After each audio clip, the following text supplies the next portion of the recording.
Доброе утро! Наконец-то наступил этот день. Последний, я назову это днем непонятных дней недели. Неделя с непонятными днями недели, потому что сегодня пятница на дворе, которая немножко среда, потому что всего лишь третий рабочий день, но уже и последний на этой неделе. А значит, со следующего понедельника мы перестанем шутить на эту тему. Во всяком случае, я. Можете порадоваться. Тем не менее, на календаре 11 марта. И мы это утро, дорогие телезрители телеканалов Якутия-24, НВК Саха, встречаем вместе с вами. Дарья Анкехова, Павел Танин здесь сегодня. Доброе утро. Ну, я хочу пожелать всем телезрителям такого же энергичного, бодрого пятничного утра, как у нашего Паши, потому что посмотрите, сколько в нем позитива. Да, позитива, добрых эмоций. Ну и, конечно, мы очень рады приветствовать вас на телеканале Якутия-24 и НВК Саха. Паша, ну как всегда, по старой доброй традиции, давай озвучим, что же ждет нас на протяжении ближайшего часа. Ждет нас исключительно все самое веселое, интересное, познавательное и позитивное. Но если говорить детально, то что? Мы по традиции сегодня будем готовить полезный завтрак. Причем завтрак это будет французские тосты с яблоком. Лично для меня, как любителя покушать, это всегда по мне видно, ну, возможно, сомнительное решение делать яблоки с тостами, но мы на это посмотрим, а возможно и сами приготовим. Да, наши московские коллеги подготовили замечательный сюжет про то, как в главной библиотеке нашей страны, в Ленинской библиотеке, хранятся книги якутских авторов, в том числе и книги из Якутии. Причем не только новые, но и достаточно уже старые. Ну а еще сегодня в гости мы ждем продюсера Милу Кудряшову, который расскажет о своем новом документальном фильме. Это также будет очень интересно. Да, и помимо этого еще много всего всякого полезного вы услышите и увидите. Мы вам расскажем и покажем. Самое главное, в течение этого часа, даже уже остается меньше 55 минут, оставайтесь с нами, не переключайтесь, встречайте этот день вместе с утром Якутии. Ну и еще одна добрая традиция. Мы продолжаем или не перестаем, дорогие друзья, говорить вам о том, что у нас стартовал конкурс двойников. Действительно интересный конкурс. Все очень просто. Название говорит само за себя, да, как две капли. То есть задача простая. Отправьте фотографию своего близкого, да, человека, который похож на какую-то звезду. Можно свою фотографию тоже. Можно и свою, да, действительно. То есть если вы похожи на, допустим, может быть, актера, актрису, политического деятеля, певца, возможно, вы похожи просто, я не знаю, на нас, к примеру, почему бы нет. Или хотя бы думаете, что похоже, это уже повод, потому что я думаю, что я похож на Брюса Уиллиса, и ничто меня не переубедит. Отправляем фотографии. Вы видите адрес нашей электронной почты прямо сейчас. Отправляем. Обязательно отправляйте две фотографии. Свою без образа и свою, соответственно, в образе. Чтобы и мы рядом понимали. Фотографию для сверки, на кого же вы все-таки похожи. Да. Чтобы мы понимали, о ком идет речь. А то мало ли. Да, мы, соответственно, в апреле, 1 апреля мы объявим победителей, мы назовем имя того, кто больше всего похож на своего двойника или наоборот. И главным призом этого конкурса будет профессиональная фотосессия в этом же непосредственно образе. Я думаю, это очень круто, классно, за это стоит побороться. Ну а также, Паша, необходимо напомнить о том, что мы всегда ждем ярких и интересных гостей в нашу студию. Поэтому, если вдруг вы решите стать участником нашей утренней программы, напишите нам, и мы обязательно ответим. И, конечно же, возможно, именно вы станете гостем утренней программы. Помимо этого, вы всегда можете предложить нам темы для создания материалов, опять же, для бесед. То есть что-то вас интересует, есть у вас какие-то вопросы, которые вы хотели бы, чтобы были даны ответы, скажем, здесь, у нас в прямом эфире. Мы спросили это у наших гостей. Тоже можете на этот номер отправить, и будет вам, как что называется, счастье. Вот такой эфир позитива вам, дорогие наши телезрители, если вы вдруг только проснулись. Да, возможно, вы уже находитесь в домашних там хлопотах, заботах, поэтому давайте продолжим наш эфир уже вместе. Да, и тем временем 11 марта сегодня на календаре, напомню, ровно 2 года назад пандемия новой коронавирусной инфекции была объявлена пандемией непосредственно, то есть появилось такое распространение массовое. Глава ВОЗ тогда объявила о том, что новое заявление заболевание приобрело пандемийный характер. Только после этого решения большинство стран начали принимать срочные жесткие меры противоэпидемического характера. То есть это карантин, закрытие авиасообщений, введение локдаунов, то есть когда закрывались рестораны, музеи, театры, кинотеатры, спортивные организации и много-много чего, где в большом количестве скапливались люди. Ограничения также были на внутренние перемещения между регионами внутри стран, дистанционное обучение в школах и вузах ввели и много чего интересного еще было. В Якутии режим повышенной готовности был объявлен 17 марта 2020 года. Был введен запрет на проведение мероприятий с участием более 50 человек, а вузам было рекомендовано отправить студентов на удаленку и освободить общежитие. Да, это вот все происходило буквально там в считанные недели какие-то, а потом нас всех ждал, ну, во всяком случае, в России, в Якутии нас ждал двухнедельный, если не ошибаюсь, локдаун. То есть принято считать, что 11 марта это все-таки тот самый, да, день, первый день начала ковида. Да, 11 числа месяца любят быть знаковыми и историческими. Кстати говоря, про локдаун, ну, я периодически его с очень большой улыбкой, такой теплотой вспоминаю. Лучшие 2 недели моей жизни. Вот видишь, все к позитиву сводится все же, да? Да. Но говоря про 11 число, как дата для исторических событий, конкретно 11 марта, много чего в этот день также произошло за историю человечества. И вот давайте узнаем, чем же этот день в истории отметился.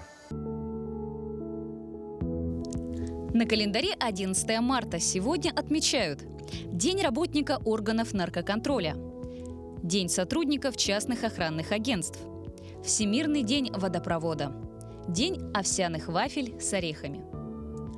Согласно народному календарю, в этот день почитают память Порфирия Гасского, архиепископа.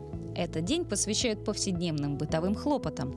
На деревьях устанавливают кормушки и скворечники. Если к этому дню растаял весь снег, то скоро наступят заморозки.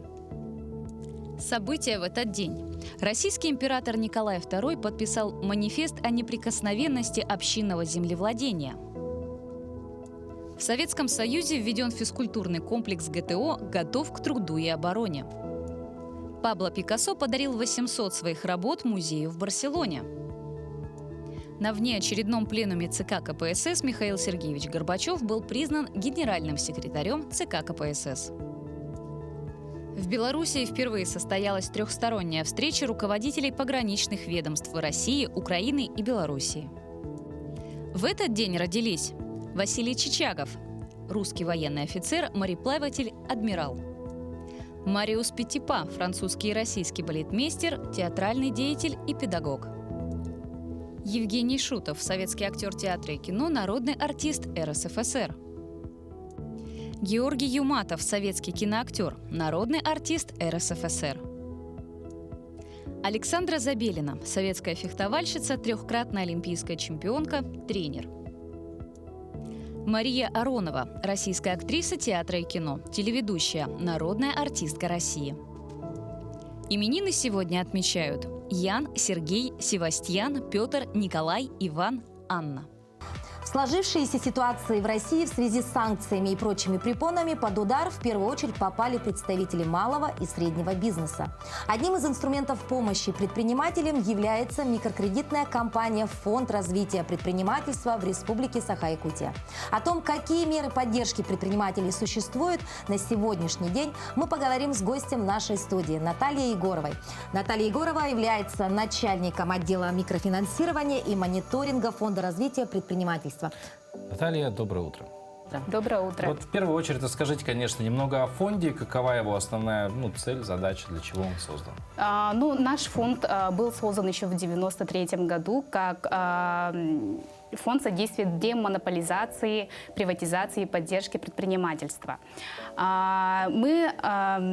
Целью является расширение доступа субъектам малого и среднего предпринимательства к льготному микрофинансированию.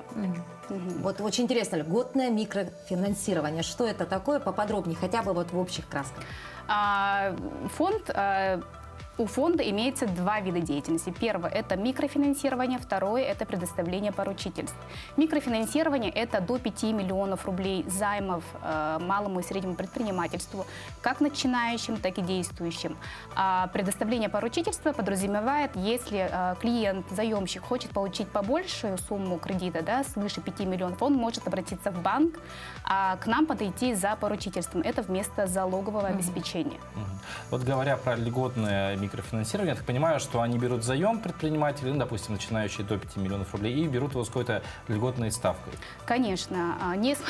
Но мы не будем сейчас текущую ситуацию смотреть. Да, если стабильные процентные ставки составляли в банках 15-13%, у нас было от 6% годовых. Вот так, да? Да. Ну, соответственно, кто может обратиться к вам в фонд? Наверное, вы же такой очень, знаешь, отсев производите, да? Не каждому повезет получить такую хорошую процентную ставку. Скорее всего, наоборот это будет, да, потому что у нас максимально доступные именно финансовые ресурсы. Субъекты малого и среднего предпринимательства могут к нам подойти, хоть начинающие, если в банках это не предусматривается, у нас с минимальной процентной ставкой, с минимальным пакетом документов могут обратиться. Ну, вот в нынешней ситуации, да, сейчас экономическая ситуация такая напряженная, скажем так, в России. Чем фонд вообще может помочь, ну, помимо, вот говоря, микрофинансирования, поручительства? Может, есть еще какие-то функции, направленные на поддержку бизнеса? Да, но это в любом случае касается микрофинансирования. Да. Первое – это то, что мы пока как фонд можем подготовить, предоставить, это кредитные каникулы именно по оплате основного долга до 31 декабря.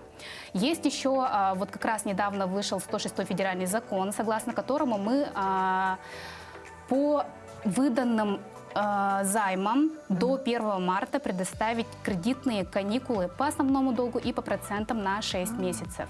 Это очень удобно, да? Да. Тем более в такой ситуации, да, в которой мы находимся хотя сейчас. бы определиться за этот период времени вообще, как что ситуация дальше будет. делать, Да.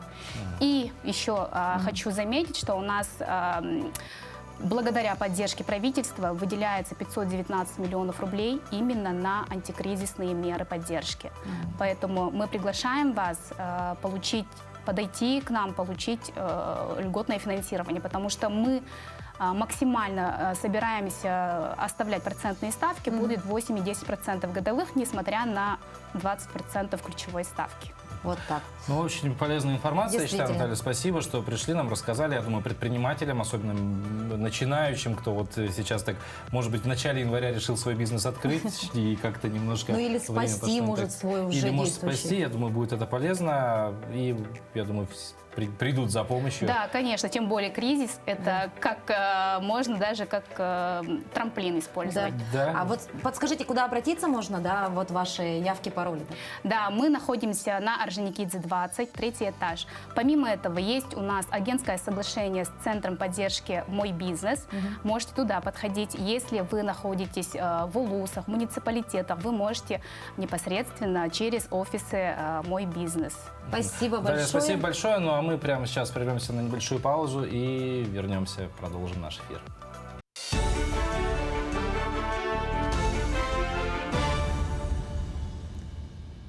Доброе утро, Якутия. Запасов жизненно необходимых и важнейших лекарств и сырья для них в России хватит на срок до года. Запас препаратов большинства международных непатентованных наименований составляет больше четверти от продаж за прошлый год. Как заявили в министерстве, Минпромторг и Минтранс работают над решением логистических проблем, возникших абсолютно у всех производителей во всех отраслях. При этом фарма находится в приоритете. Между тем, Минздрав разрабатывает проект постановления правительства, регулирующий внесение изменений в регистрационное досье на лекарства в части замены фармсубстанций и другого сырья, а также напомнили о программах Фонда развития промышленности для поддержки фармпредприятий. Электронные услуги в МФЦ Якутии стали еще доступнее. С 9 марта запущен в работу сектор пользовательского сопровождения по новой технологии работы, предназначенной для консультационной помощи гражданам, испытывающим трудности при оформлении услуг в электронном виде. Принцип работы нового сектора пользовательского сопровождения основан на технологии совместной работы заявителя и специалиста МФЦ. Рабочее место оснащено компьютером с двусторонним монитором. Помимо получения консультационной помощи, можно зарегистрироваться на портале Госуслуг и сразу на месте подтвердить учетную запись у специалиста центра «Мои документы». В Якутии впервые оцифруют рукописи 5 известных Аланхо. Тексты, записанные в 40-х годах прошлого века с уст известных аланхасутов Иннокентия Теплоухова, Тимофеева, Алексея Гапова и Акима Избекова, оцифруют и опубликуют на сайте Национального архива Якутии в этом году.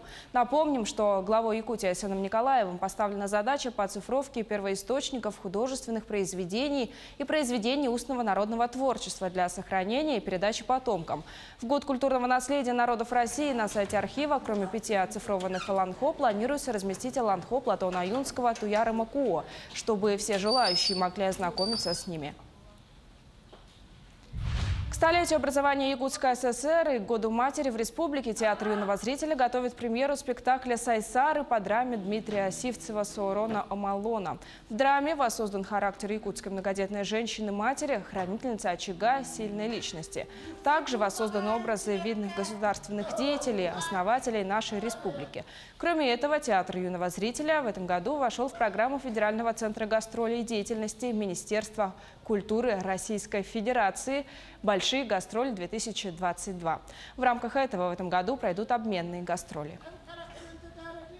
Мы едем в Республику Коми с гастролями, со спектаклями «Король Беранже», Эжена Ионецка в постановке режиссера Карла Сергичева.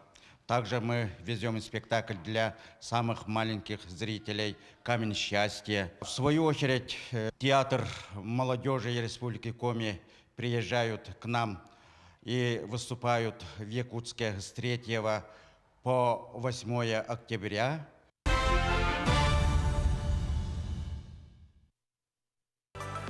Спасибо нашим коллегам из информационной службы. Ну а я напомню, это «Утро Якутии». Вы встречаете вместе с нами пятницу, 11 марта на календаре сегодня.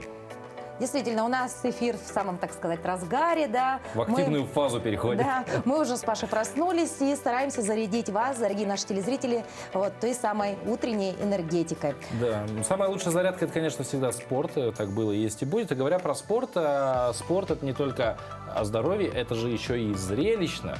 Действительно, и мероприятия спортивные, это, мне кажется, один из самых главных источников вот этой бурной, какой-то, знаешь, такого задора, вот этого кайфа, или как сказать-то? Феерия спорта, можем сказать. Правильно. Можем сказать так. И в эта феерия нынче проходит в Ленске, потому что там, наконец-то, в связи с вот коронавирусными ограничениями давно не проходил, наконец-то проходит республиканский чемпионат по мини-футболу. Это первое крупное спортивное мероприятие в нефтегазовой столице Якутии со времен пандемии. Более 120 участников, 9 команд и толпы болельщиков. Как проходит первый день чемпионата, в материале Анны Кожевниковой. В Ленске стартовал чемпионат республики по мини-футболу. В нем принимают участие 9 команд из 5 районов Якутии и 2 столичные. Это свыше 120 участников. Сегодня состоялось торжественное открытие в спортзале «Карат», где и пройдут соревнования.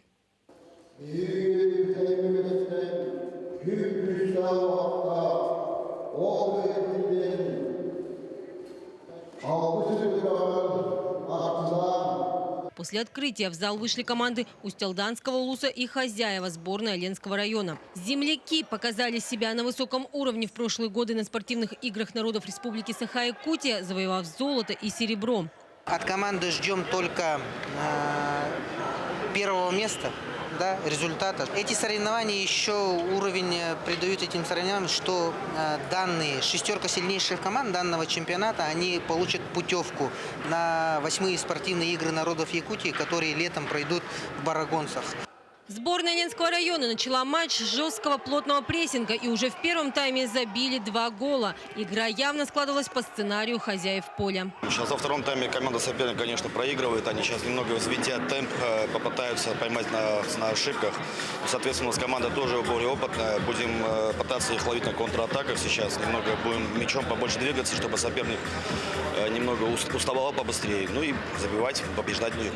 Но, несмотря на цепкую хватку противников, соперники команды Устьалданского улуса рассчитывали взять реванш во втором тайме.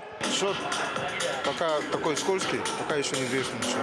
Но ленчане не уступали мяч, и третий победный гол в ворота устьялданской команды тоже забили хозяева поля. Трибуны, на которых преобладали ленские болельщики, ликовали.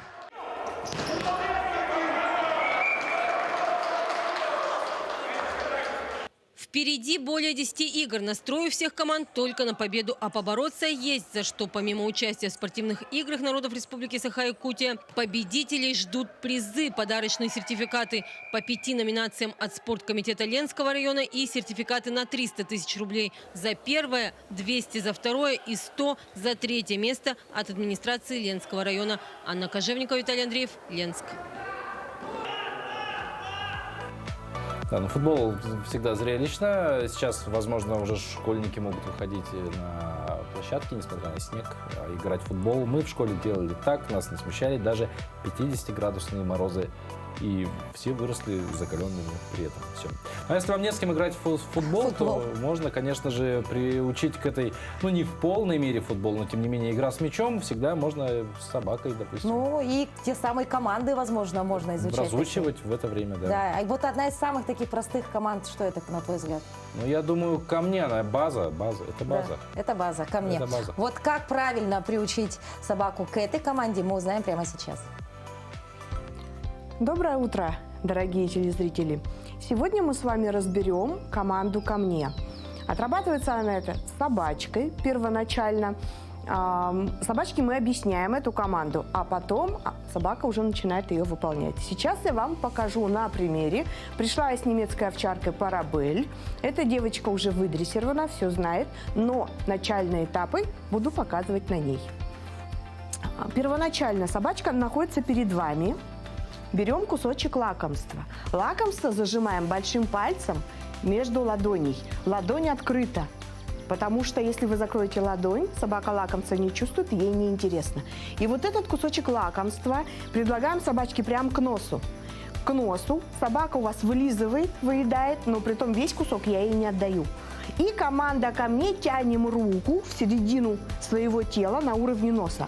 Отходим несколько шагов, собака следует. Остановились, нажали на попу, помогли собачке, придержали левой рукой за ошейник, чтобы она у вас никуда не отошла. Далее откусить. Обязательно обманывать собаку нельзя. Далее откусить, и потом правая рука с лакомством поднимается посередине вашего тела до ваших глаз. То есть нужно, чтобы собака посмотрела вам в глаза. Досчитали про себя до 3. 1, 2, 3. Опускаем руку по телу и даем собачке кусочек. При этом морда должна быть поднята вверх. То есть мы никогда кусок с лакомством вниз не опускаем. Видите, она тянется. Во-первых, она тянется и приближается ко мне, плотнее садится. Во-вторых, она всегда смотрит мне в глаза. Берри. Да. Да, супер. То есть первоначальная позиция у собаки по команде «Ко мне» пришла, села перед вами. Это первоначальная позиция.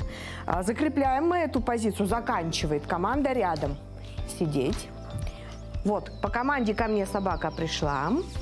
По команде рядом собачка должна обойти вас справа, вокруг и встать, сесть рядом с вами. Рядом обводим кусочком лакомства, из руки в руку переложили и рядышком вот с левой стороны собачку посадили.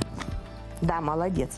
Притом, когда собачка садится, передние лапы должны быть рядом с вашей ногой. И собака плотно садится с вами. Вот. Параллельно вам. Четко параллельно вам, передние лапы рядом с вашей ногой. После этого вы собачку обязательно хвалите. Не просто лакомство, да, мы говорим, да, супер, молодец. И всегда кусочек лакомства находится вверху. То есть собачка всегда должна смотреть на вас. Контакт с собакой должен. Если она смотрит по сторонам, контакта нет, она не будет с вами работать. Еще раз сейчас закрепим, покажу команду, а потом уже Берри ее сделает. Сидеть. Кусочек лакомства зажали. Берри, ко мне. Остановились, собака села. Смотрите, чтобы собака, следите, садилась четко перед вами фронтально. Ни в какой бок отворачиваться нельзя. Да, молодец. Потом собачка посмотрела на вас. Если не смотрит, вы можете издать любой звук. Ай, да, супер. Хвалим. Берем кусочек лакомства. И команда рядом, лакомством вокруг себя. Поворачиваюсь к вам, чтобы было видно. Садим рядышком с собой. Села. Глаза в глаза и опять хвалим. Когда вы хвалите из положения рядом, вы должны лакомство поднять по левой стороне тела до глаз. И по левой стороне тела мы опускаем до собаки. На, Берри. Да. Опускаем до собаки. То есть, куда рука с лакомством идет, туда двигается собака. Если вы будете вот так спереди отдавать, собака встанет, пойдет вперед. Это правило обучения собак. Это обязательно. Сейчас мы вам команду «Ко мне с Берри» покажем, уже сформированную, как собака знающая выполняет команду. Иди сюда. Сидеть. Берри, ко мне. Назад. Да. Ай, молодец. Молодец. То есть эта собачка взрослая, она уже научена и поправляться, если вдруг неправильно села, таким домашним командам. Вот, пришла, обошла, села рядом. Первоначально мы учим собаку, чтобы она пришла, села перед вами, делим команду напополам. Похвалили, команда рядом, обошла, села рядом. Когда собака привыкает, мы эти две команды соединяем. Звучит одна команда ко мне, собачка пришла, обошла, села рядом, посмотрела вам в глаза. Берри? Да. Первоначально это 3 секунды собака вам смотрит, и потом потихоньку мы время увеличиваем контакта с вами. Вообще, когда вы работаете с собакой, у вас должно быть много лакомства, голодная собачка, и собака постоянно в контакте с вами. Не занимайтесь собакой слишком долго. 5, 10, 15 минут этого достаточно будет. И плюс вы должны держать с собакой контакт постоянно. То есть не позволяйте ей отвлекаться, смотреть по сторонам. Как только отвлеклась, посмотрела, заинтересовали, кусочек показали, вот она ваша. Все, она готова с вами работать, с вами взаимодействовать. На этом все. Увидимся в следующем эфире. Вот такие знания. А где еще можно знания почерпнуть, помимо нашего эфира? Конечно же, в книгах. А книги хранятся где? Конечно же, в библиотеке. И вот Российская государственная библиотека имени Ленина, знаменитая Ленинка, она хранит не только какие-то редкие, древние, старые издания, но и, в принципе, современные книги тоже присутствуют. А вот сколько якутских книг в знаменитой, в именитой Ленинке хранится? И вообще, как можно посетить эту библиотеку дистанционно, онлайн? Да, на эти вопросы постаралась найти ответы наша коллега Айсена Бурнашова. И она причем увидела там даже самые первые якутские книги, которые в Ленинскую библиотеку поступили еще в 19 веке. Это титульный лист и часослов «Псалтырь» на якутском языке. Часослов и псалтырь, литургия святого Иоанна Златоуста, а еще якутско-русский букварь – одни из первых якутских книг, поступивших в Российскую государственную библиотеку. Все в отличном состоянии дошли до нас, читателей, в полной сохранности, хоть и были изданы почти 2 столетия назад. Это точно дифтонг, и это дифтонг «дж». Их в 1858 году с церковнославянского на якутский язык перевел и издал протоиерей Дмитрий Хитров. Несколько лет он жил в Якутии. Тексты молитв, церковные песнопения, культурные и исторические связи. Благодаря этим книгам можно не просто прикоснуться к истории, но и узнать, как развивался якутский язык. Например, какие слова были в обиходе столетия назад и какие даже дошли до наших дней. Алгыс, благословение, это правильно. Ну, сохранилось так же. Да. Андагар, клятва.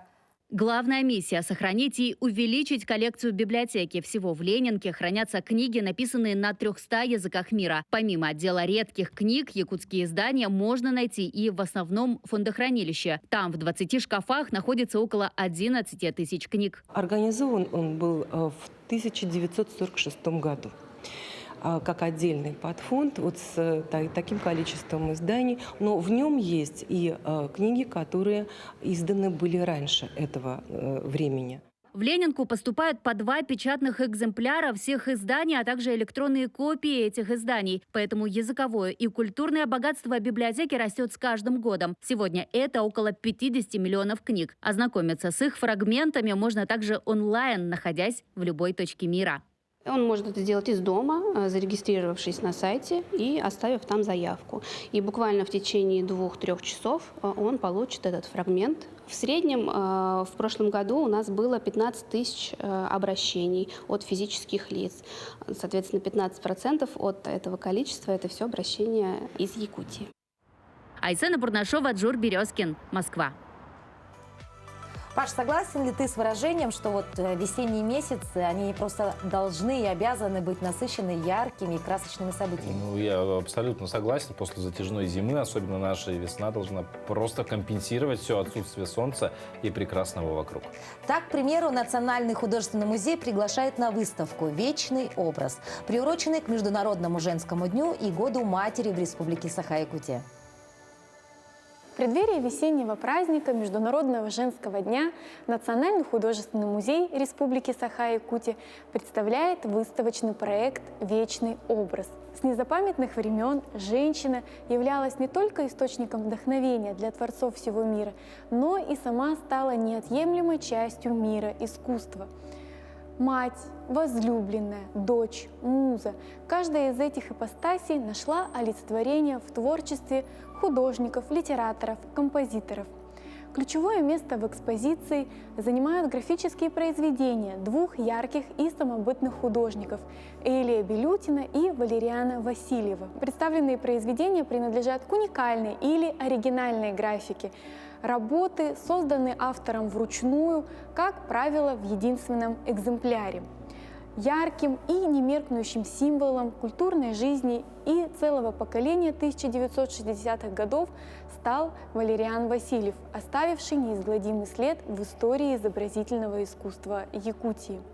Рисунки Валериана Васильева, выполненные в различных техниках, объединены в отдельный блок его творчества и представлены на данной выставке. Отточенная, выверенная линия Валериана Васильева не только раскрывает эстетику обнаженного женского тела в таких произведениях, как «Натурщица» или «Ню лежащая», но и воспевает нежность, кротость женского сердца, как, например, в такой работе «Оля Соленькой». Украсил выставку и выразительный портретный ряд. Это такие работы, как «Оля» и «Зина», в которых нашли воплощение милые сердцу художника образы сестры и супруги.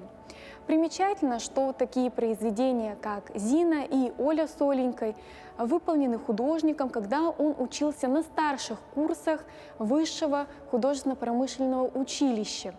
Эти работы выполнены карандашом, чернилами, тушью. И работы эти интересны тем, что уже выдают профессиональную руку будущего художника-графика.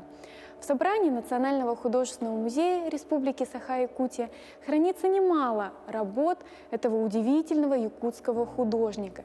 Часть же произведений, представленных на выставке, были переданы в дар музею наследниками его творчества. В Якутии работает съемочная группа проекта «Женский голос Арктики», продюсером которого выступает Мила Кудряшова. Да, Мила хорошо известна в нашей республике благодаря фильму «Мой личный дракон». Кстати, об этом фильме мы также в студии «Утро Якутии» ранее в прошлом году уже разговаривали. И вот о своем новом проекте нам расскажет как сама Мила, также и одна из героинь ее фильма Галина Веретнова. Сегодня они обе гости нашей студии. Доброе утро. Доброе утро. Доброе утро. Ну, Мила, первое, да, расскажите о проекте все-таки. Что же это за проект и что сподвигло вас его вот реализовывать? Проект наш стартовал с октября прошлого года. Мы проводили народный конкурс, он проводился на все арктические регионы, но центром выступала Республика Саха. Наш финал был 10 декабря, он проходил на двух площадках в Якутии. Это была площадка «Моя история», а в Санкт-Петербурге это был этнографический музей. С обеих сторон сидели наши участницы, и наше жюри объявляла победительницей. Как раз вот Галя была одной из участниц. Победительница была? Или просто участница? Мы финалисты. Финалисты. Финалисты. Призовые места достались участницам из Республики Саха.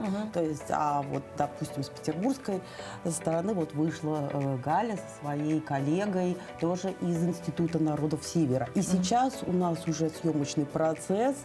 Мы только вчера отсняли большой блок в Якутии, связанный и с приездом Галины в республику, и с нашими другими героинями. Мы хотели очень застать снег, и мы его застали. Успели. Да. Ну, в Якутии, мне кажется, это не особо трудно застать снег. Еще месяц, да, как минимум. Прошлый проект у нас был абсолютно солнечным, потому что мы снимали летом, была роскошная погода, и было солнце, которое нам так не хватает в Санкт-Петербурге. Ну, вот героинь будет несколько, насколько я понимаю. Можете сказать, сколько вообще героинь нас ожидает? Трудно ли было подбирать их? Ну, именно героинь фильма. Или только... Проекта. Проекта.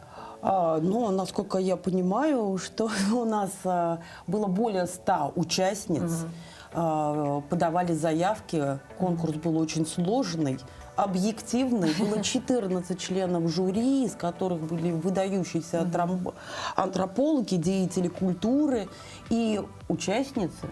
Надо было самой про себя снять видео, да, то есть рассказать о себе. Это было послание от первого лица, то есть высказывание, да, то есть не просто кто я, а что я и зачем я. Вот, и среди этих работ выбирались лучшие, которые проходили уже очный кастинг. И вот есть у нас 3 новеллы, и в каждом есть своя участница. Да. Галина, ну вопрос, вот как вы узнали о подобном проекте и почему вдруг решили проявить, да, вот свои все таланты и принять участие? Вообще я узнала, конечно же, из информационных, да, ресурсов. Также вот мы на связи с Милой, Институт народов Севера, то есть все это так, в такой связи. И мы постоянно как бы видим, что происходит, да, в мире Арктики и Севера. И решили попробовать тоже принять участие, да, вместе с другим преподавателем нашего Института народов Севера. Что показалось самым сложным вообще вот в участии? У нас мало опыта съемочного, да, поэтому немного было стеснительно, волнительно, то есть как это вообще будет происходить, было очень немного так страшновато. То есть элементарные перед камерой зажимы, вот эти конечно, да. Но вот мне такой вопрос интересный. Вот Мила сказала, что нужно было сделать визитку всем участницам. Обычно все равно делать про себя что-то, это бывает достаточно сложно. Вот как удалось, как реализовалось? А я красивая, умная, а я вот такая, да? Вот с этим как справились? Я справилась просто, потому что это... Ну, то, чем я занимаюсь, это популяризация венкийской культуры, да, так как я венкийка из Красноярского края. И мне было просто, то есть это как просто факт, то, чем я занимаюсь. Да. И это вызвало большой интерес, да, вот у членов жюри, правильно? Да. Раз тебя оценили, да? Да. Как у тебя вообще Якутия? Есть ли какие-то, ну, допустим, даже погодные, возможно, шок-контенты вообще для тебя или нет? У меня очень приятный шок от Республики Саха-Якутия. Это замечательное место, замечательные люди, очень гостеприимные. И, что интересно, очень похож климат с Эвенкией. То есть я здесь как дома нахожусь. В Питер я не хочу возвращаться. Хотя широта у нас, по-моему, одинаковая с Санкт-Петербургом. Ну, во всяком случае, у Якутска самого. Вот, наверное, главный вопрос, где же зритель, ну, где можно увидеть результаты всей этой работы, подсмотреть участниц, новеллы вот эти? Ну, все, что касается, допустим, роликов героини, это у нас выложено на сайте нашего проекта в общем доступе. И мы специально сделали этот сайт, чтобы были антропологичные данные, чтобы они были в доступе. То есть мы действительно сделали некий уникальный срез того, о чем сейчас думают, говорят девушки, женщины Арктики. Вот это в общем доступе, а фильм мы готовим к ноябрю. В ноябре мы планируем сделать большую премьеру и в Якутске, и в арктических улусах. Да, то есть запустить в кинотеатрах, да, будет? Или в театрах? Где это будет? Ну, я думаю, что это будут сначала специальные события. Да, то есть, конечно, мы надеемся на кинотеатральный прокат, как было с моим личным драконом. Он, невзирая на то, что это документальное кино, имел прокат по всей стране и довольно успешный. И, конечно, там была Якутия во всей красе. И, опять же, дракон породил и новый проект. По крайней мере, у нас сложилась команда. И есть идеи, да? Есть талантливые участницы, а значит, будущему быть. Да, будущему быть. И я бы хотела еще передать слово Галине, чтобы она чуть-чуть рассказала о своей новелле, потому что мало тому, чтобы будущему быть, мы еще развиваемся, у нас появляются партнеры, и сейчас нашим проектом, невзирая на всю геополитическую ситуацию, заинтересовался Оксфорд, и это благодаря Галине. Да, до съемок именно и участия в «Женском голосе Арктики» у меня был проект, который мы готовили около 2 лет, так как у нас пандемия пришла и нарушила все наши планы творческие. Это культурный проект с городом Оксфордом, именно с музеем Пита Риверса, потому что там очень много эвенкийских экспонатов, и мы решили поставить театрализацию, перформанс, да, где будут элементы хореографии, вокала, инструментальной музыки, да, как спектакля, на тему именно эвенкийской культуры и отношения, в принципе, к культурам коренных народов, да? Что оно сейчас именно популяризируется, потому что оно имеет какое-то определенное экологичное сознание, так как мы всегда в природе, и что очень важно именно такое сознательное отношение к нашим культурам, да, нежели как это было ранее, когда были исследования с артефактами и так далее. Очень интересный проект. Мила, Галина, спасибо, что вы в нашу студию пришли. Очень интересная беседа, очень интересный проект. К сожалению, времени мало, но думаю, еще не раз мы встретимся, тем более, что премьера на ноябрь нам ждем вас в намечается. январе уже тогда, да, вот чтобы прям триумфально, да? Ждите нас летом. У нас продолжатся съемки летом. Тогда и летом увидимся и поговорим об этом еще подробнее. Поэтому не до свидания, а до встречи. До встречи. До встречи. Ну а мы сейчас, дорогие телезрители, прервемся на небольшую паузу, после которой вернемся.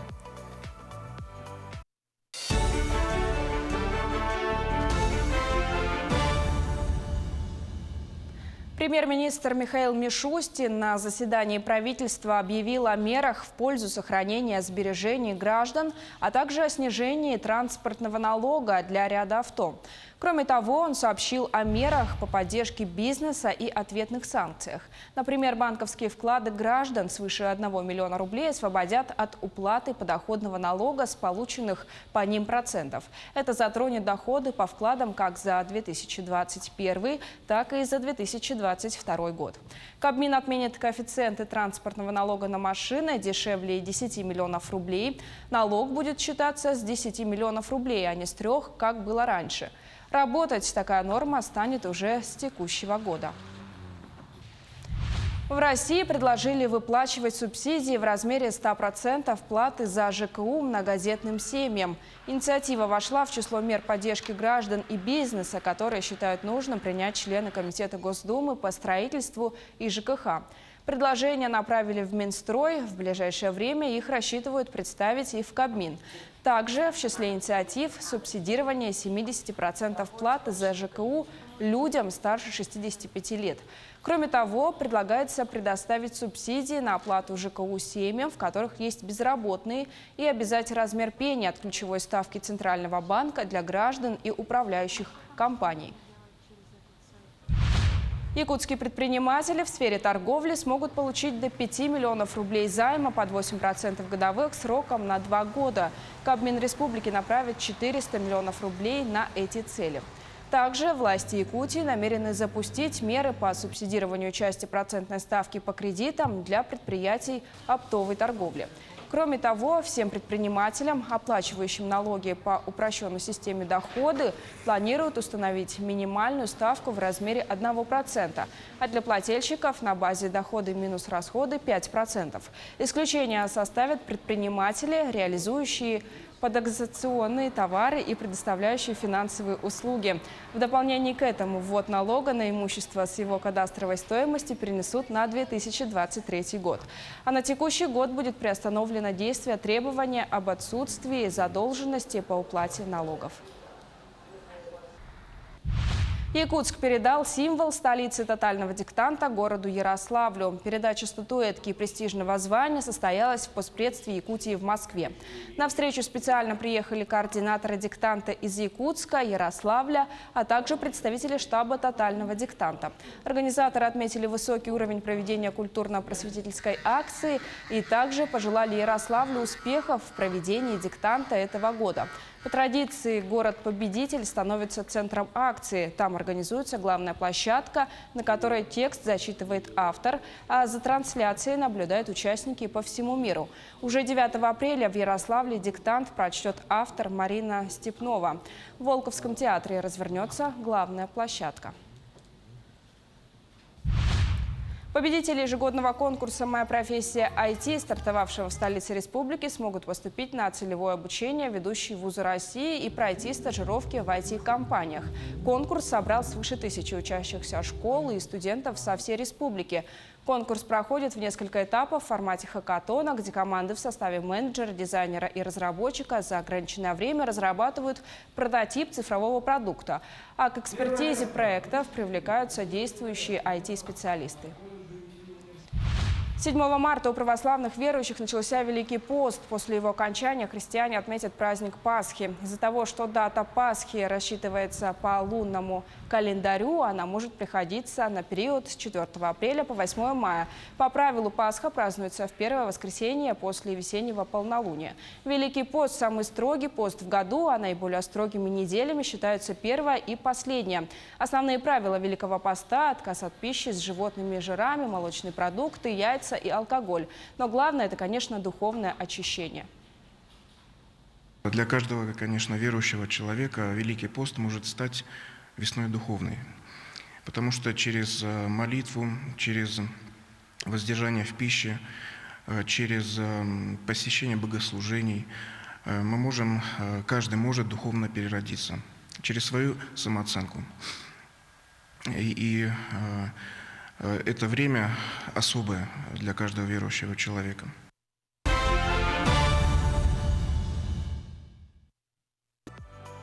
А теперь пришло время для самого главного пятничного ритуала, я считаю, это завтрак. И сегодня бренд-шеф гастробара «Щегол» Анна Черных, она расскажет, как готовить французские тосты с карамелизированным яблоком. Давайте посмотрим, может быть, даже попытаемся приготовить сами. Доброе утро. Меня зовут Аня, я бренд-шеф и владелец гастробара «Щегол». Это сous-шеф Влад. Сегодня мы с вами будем готовить замечательный завтрак, французские тосты. Этого нам понадобится булочка бриош, фрукты, яблоко. Лучше брать зеленое яблоко, потому что при термообработке оно теряет меньше вкуса, ну и более такой свежий вкус у него. Мед, корица, масло немножко, сахар и яйца. Влад, разрежешь, пожалуйста, яблоко кубиком. Пока Влад разрезает яблоко, мы разобьем яйца.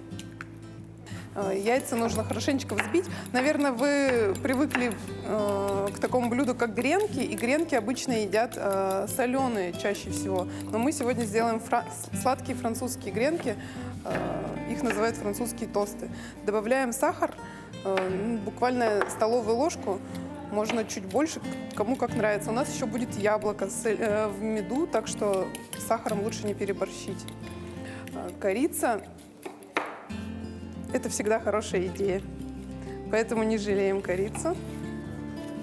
Вместо булочки мы можем использовать тосты, батон, что есть дома. Даже иногда зачерствелый можно взять, и в этом блюде он обретет новое звучание. Снова станет свежим и ароматным. Сейчас мы будем поджаривать. Сначала давайте поджарим яблоко. Поджарь, пожалуйста. Мы добавляем немножко масла, совсем чуть-чуть. Яблоки закарамелизуются с медом и станут мягкие, как в яблочном пироге.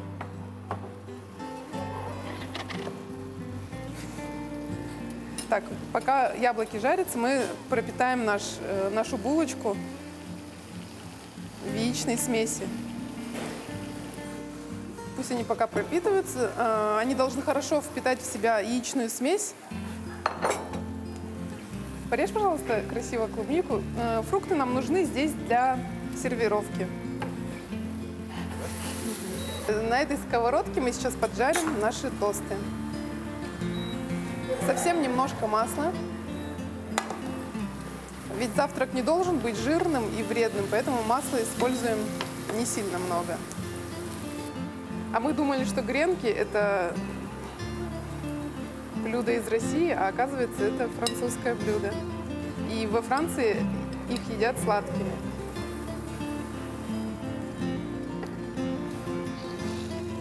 На яблоки, кстати, тоже можно добавить корицу. Похоже, яблоки с корицей – это лучшее сочетание, какое может быть вообще на этом свете. Это как Кейт и Лео, как Бонни и Клайд. Вот так вот они сочетаются. Гренки должны быть золотистого цвета, яйцо должно полностью схватиться и приготовиться. Ну что, будем накрывать, украшать? Жарится это совсем недолго, минуты 2-3 и готово. Яблоки у нас тоже готовы, приобрели карамельный цвет и очень сильный приятный аромат. Кстати, если у вас дома завалялись орешки, они будут здесь очень хорошо сочетаться. Наши французские тосты готовы. Выкладываем на тарелочку. У нас получилась большая порция, хватит. Выкладываем яблоко. Это очень быстрый вариант яблочного пирога с утра.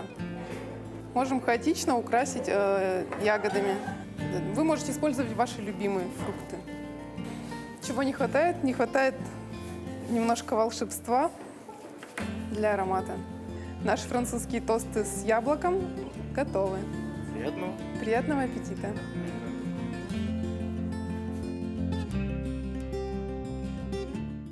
Ну и по нашей пятничной доброй традиции самое время перейти к нашему музыкальному номеру. Порадовали мы вкусовые рецепторы таким замечательным завтраком. Теперь порадуем слух прекрасной песней в исполнении замечательной Hyun Sol. Прямо сейчас она будет для вас петь у нас в эфире. Ну а мы с вами прощаемся. Дарья Анкеху, Павел Танин сегодняшнее утро вместе с вами встретили.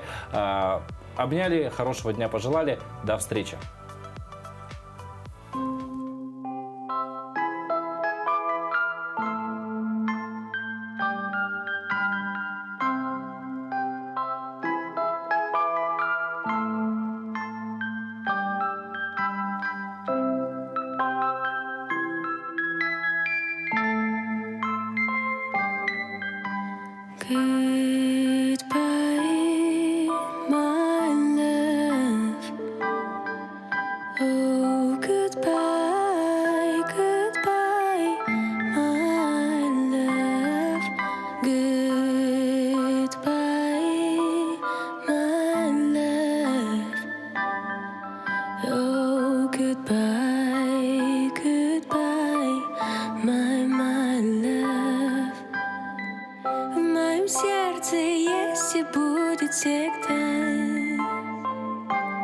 Место для тебя, когда вокруг пустота, серость и тьма, помни, что я здесь.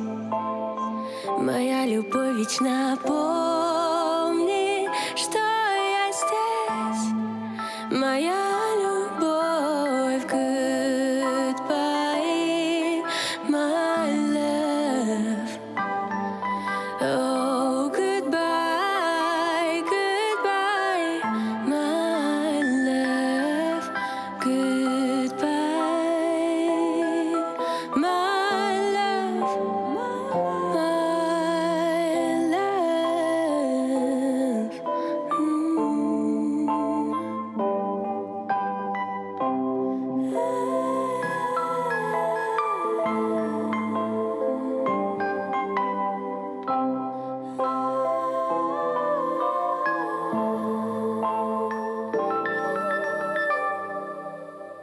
Помни, что я здесь.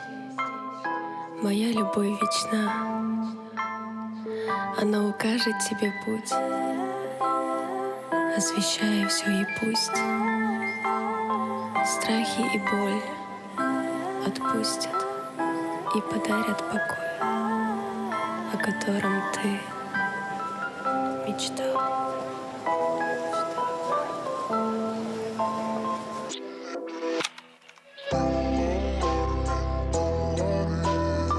Mexicano.